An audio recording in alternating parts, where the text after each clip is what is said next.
Hello guys, welcome back to my channel. मैं हूं ज्योति चौहान, आप लोगों के सामने स्वागत है आपका मेरे यूट्यूब चैनल में।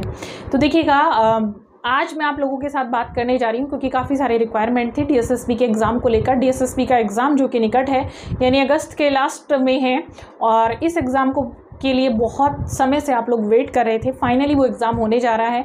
अभी आप देख रहे हैं कि 15 जुलाई को जो है एग्ज़ाम हुआ था, उससे आपको एक आइडिया लग गया होगा लास्ट जो आप लोगों के डेज बचे हैं, यानी 28 डेज में किस तरह की तैयारी आप लोगों की होनी चाहिए, क्या कर सकते हैं।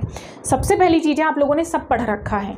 इतने टाइम से आप लोग कर रहे थे, सब पढ़ रखा है आप लोगों ने। उसको पढ़ने के बाद ही आप लोग परीक्षा देने जा रहे हैं। तो लास्ट मोमेंट पे किस तरह की तैयारी आपकी होनी चाहिए। तो लास्ट मोमेंट पे देखिए, जो तैयारी आपकी होती है वो यानी डीएसएसबी जो उठाता है ना मेन कंटेंट, तो वो होता है उसका एनसीईआरटी का। मैंने बहुत पहले से आप लोगों को सजेस्ट कर रखा है, इवन हर एग्जाम में मैं यही सजेस्ट करती हूँ कि डीएसएसबी में एनसीईआरटी ही उठाइएगा, क्योंकि डीएसएसबी वाला एनसीईआरटी ही लेता है। चाहे वो सीटेट का एग्जाम है उसका, चाहे वो किसी भी चीज़ का एग्जाम है, वो एनसीईआरटी बेस ही उठाता है। अब क्योंकि कंटेंट आप पढ़ चुके हैं, सिर्फ रिवीजन करना है, तो डीएसएसबी से एक बार एनसीईआरटी से एक बार करिएगा। और एक बार अब जो लास्ट रिवीजन आप लोगों को करना है क्वेश्चन आंसर का, वो किससे करें। सबसे बड़ी समस्या है यहाँ पर आकर, तो ज़्यादातर बच्चे यूथ सॉल्व करते हैं। यूथ सॉल्व आपने कर लिया, यूथ में क्योंकि सारे ओल्ड क्वेश्चंस हैं जो अभी तक एग्जाम में आए हुए हैं, ठीक है। अब वो आप लोगों को ईजी लग रहे होंगे या टफ लग रहे होंगे, वो अपने अकॉर्डिंग है, यानी आपकी तैयारी कितनी है।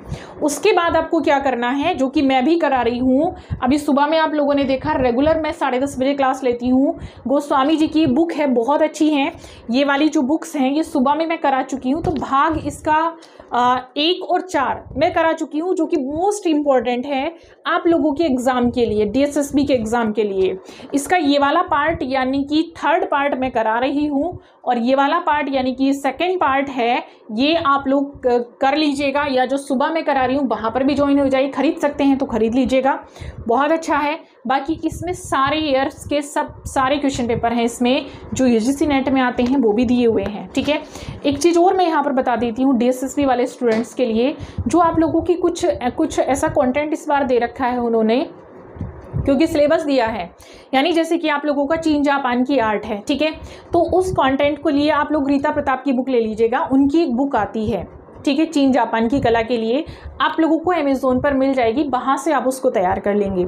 और आप लोगों का ग्राफिक आर्ट बचा हुआ है, कोशिश करिएगा जितने प्रीवियस ईयर के क्वेश्चन पेपर हैं उनको आप सोल्व करें डीएसएसबी के। बहुत ज़्यादा टफ लेवल पर भी मत जाइएगा, यूजीसी नेट के सॉल्व करने की कोशिश करिएगा। यूजीसी नेट के जो क्वेश्चन हैं सिर्फ वो कोशिश करिएगा, जैसे यूजीसी नेट में थोड़ा सा लेवल एक नेक्स्ट लेवल होता है, बट डीएसएसबी में सिर्फ लैंग्वेज का फ़र्क होता है, यानी उसके जो ऑप्शन होते हैं वो बहुत लेंथी नहीं होते हैं, आरपीएससी से भी कम ही होते हैं। बस उसकी लैंग्वेज थोड़ी सी आप देखेंगे वो इस तरह से होती है, शुद्ध होती है, यानी प्योर होती है।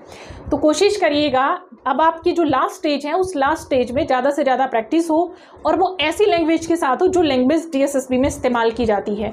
कुछ ऐसे शब्द आप लोगों को मिलेंगे राजस्थान की एनसीईआरटी में, आपको डीएसएसबी यानी दिल्ली की जो एनसीईआरटी है उसमें मिल जाएंगे। तो कोशिश करिएगा, मैंने एप्लीकेशन भी बता रखा है एनसीईआरटी के लिए, वहाँ से आप लोग एनसीईआरटी की बुक्स उठा सकते हैं, बहुत अच्छा रहेगा। फर्स्ट टाइम में ही एग्ज़ाम क्लियर करने के लिए सबसे बेस्ट तरीका है, और जितनी हो उतनी प्रैक्टिस करिएगा। मिलेंगे नेक्स्ट